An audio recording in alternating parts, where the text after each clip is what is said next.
Moi, j'aurais bien voulu continuer mes études, mais mon père n'a pas voulu. Mon père, il disait, les garçons n'ont pas fait d'études, il n'y a pas de raison que la fille, elle en fasse. C'est dommage, parce que moi, j'aurais bien voulu. J'étais très bonne à l'école, pas comme d'autres, d'ailleurs. Ça, j'aimais pas ça, moi, c'est sûr. Ça, c'est un truc.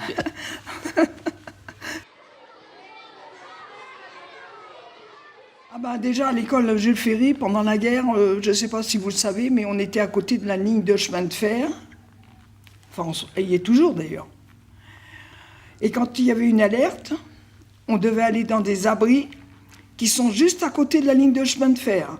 Alors, si jamais la ligne avait été bombardée, eh ben, nous, on y restait. Hein. T'es d'accord? Oui, mais moi, j'allais pas là-bas, moi, j'allais au Pont d'Antony. Oui, mais tu y étais qu'une année. Oui. Où? Parce que l'école Jules Ferry a été occupée pendant 1 an par les Allemands. Donc, moi, je suis allée à Ferdinand-Buisson. Et toi, tu dis que tu as été... Derrière Fontaine-Michalon. Ça, je ne m'en souviens pas, par contre, qu'on a été séparés. Il y a l'école, puis après, vous montiez un tout petit peu la rue, et là, il y avait le passage à niveau qui existait. Et juste à côté du passage à niveau, il y avait un grand terrain, et là, il y avait les abris. Et puis, quand on était en train de faire un cours, il fallait tout laisser... puis courir sans les abris. Quand on entendait la sirène, il fallait faire vite. Hein. C'était pas rien. C'était pas rien. Et c'est rigolo parce que l'école Jules Ferry, elle n'a pas changé. Elle est toujours pareille. Quand je passe devant, je vois que c'est toujours pareil. Il y avait une porte pour garçons, une porte pour filles. Et c'est toujours marqué en haut. C'est rigolo. Alors, il y avait une porte de communication entre les deux cours, puisque les deux écoles étaient suites l'une de l'autre.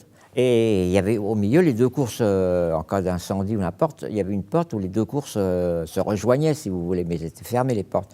Donc, d'un côté, on pouvait, au travers des portes, les filles nous charriaient, ou nous on charriait les filles, vous voyez, enfin, genre de trucs comme ça, le truc de môme, quoi. Là, elles n'ont pas changé, les écoles. Mon fils, moi j'étais chez les filles, et lui, parce qu'il y avait les garçons de l'autre côté. Alors on s'envoyait des petits mots, je vous dis tout de suite. Oui, alors souvent, quand on pouvait ouvrir la porte, on ouvrait la porte, puis il y en a qui foutaient le copain dans la vagine des filles, puis ils refermaient la porte. Alors, ceux qui surveillaient, là, ils criaient au scandale. Parce que on était plus sages quand même qu'aujourd'hui. Si les élèves étaient... Parce qu'on était plus punis. Je me rappelle, on était beaucoup punis quand j'allais à l'école. Hein.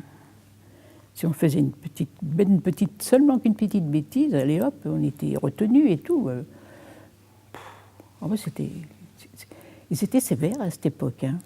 Oui, moi je trouve. Eh bien, quand je faisais quelque chose, moi ou un autre, hein, allez, les mains, et puis un coup de règle là-dessus. Oh, ça faisait mal. Oh, Mademoiselle Pêche. Mademoiselle Pêche, elle s'appelait celle-là. Elle était dans le vent dur. Hein. Enfin, moi, j'en ai des bons souvenirs, de toute façon. Très, très bons souvenirs. Toi, il y avait un maître d'école, il s'appelait Monsieur Picard. C'était un grand maître d'école. Ah oui. Et moi, j'avais sa femme comme maîtresse. C'était un couple. Oui, mais celui qui était très grand, c'était pas M. Picard. C'était qui, monsieur? C'était... Enfin, il y avait M. Picard quand même. Ah bah oui, oui. Double maître, on l'appelait double maître, comment c'était Comment double maître, on l'appelait. Ah bon? Mais M. Picard n'était pas grand, lui. Comment c'était son nom? Je ne me souviens plus. Non, mais on avait de bons professeurs, et des professeurs qui étaient assez disciplinés. Ah oui, ça, il y avait pas comme maintenant. Pas dur, mais quand même très, très serré. On rentrait, c'est pas coup de sifflet, pas, tout le monde était en rang, fallait dans les escaliers, fallait pas bouger, fallait pas parler, rien du tout. Quand quelqu'un venait d'inconnu, par exemple, entrer dans la classe, tout le monde aussitôt se levait et tout. On va commencer par celui-là, par le plus petit. Bah, ça, c'est que... Qu'est-ce qui est marqué? Oui, alors quand la maîtresse était contente que c'est une maîtresse, qu'elle était contente de votre travail, mettons aux 10 premiers, si vous voulez, qui avaient mieux travaillé, elle leur remettait toutes les semaines un billet comme ça, vous voyez. Celui-là, il date de février 39. Ou alors, quand c'était mieux encore, on avait droit à un billet d'honneur. J'avais fait des progrès, là, vous voyez, là, j'avais eu un billet d'honneur.